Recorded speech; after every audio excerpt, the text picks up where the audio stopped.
નમસ્કાર મિત્રો, હિમાચલના મંદીમાં આંખ ફાડતા મકાન વાહનો વહી ગયા. બીએસ નદીમાં ઘોડાપૂરની સ્થિતિ. જી હા મિત્રો, તો તમને વધુમાં જણાવી દઈએ કે પૂર અને વરસાદ વચ્ચે હિમાચલ પ્રદેશમાં ભારે વિનાશ સર્જાયો છે. હિમાચલના મંડીના ધર્મપુર લાવગડીમાં વાદળ ફાટવાના સમાચાર સામે આવ્યા છે. તો મિત્રો, જણાવવામાં આવી રહ્યું છે કે કરસોગ ખીણમાં વાદળ ફાટવા જેવી સ્થિતિમાં 7 થી 8 મકાન પાણીમાં વહી ગયા છે. જી હા મિત્રો, જો કે અનેક વિસ્તારોમાં ગાડીઓ વહેતી હોય તેવી પણ તસવીરો સામે આવી છે.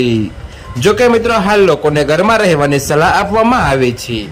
તો મિત્રો, વળી ફુલ્લુની બજાર ખીણમાં તીર્થન નદીનું રૌદ્ર સ્વરૂપ જોવા મળી રહ્યું છે. જ્યાં મિત્રો વરસાદ અને પૂરના કારણે અનેક રસ્તાઓ તૂટી ગયા છે. જો કે મિત્રો, તમને વધુમાં એ પણ જણાવીએ કે કરસોગના મેઘલીમાં નાળામાં પાણી ગામથી થઈને વહેવા લાગ્યો, જેનાથી લગભગ 8 ઘર અને 2 ડઝનથી વધુ ગાડીઓ તેની લપેટમાં આવી ગઈ છે. તો પહાડોમાં નાળાઓએ એટલા ભયાનક સ્વરૂપે વહી રહ્યા છે કે પાણી ગામડાઓમાં ભરાઈ ગયા છે, જેના કારણે લોકો અડધી રાત્રે ઘરોમાંથી નીકળીને રસ્તા પર પહોંચી ગયા છે. તો હાલ પહાડો પર સ્થિત પોલીસ કેમ્પસ લોકોને રહેવા માટે વ્યવસ્થા કરવામાં આવી રહી છે.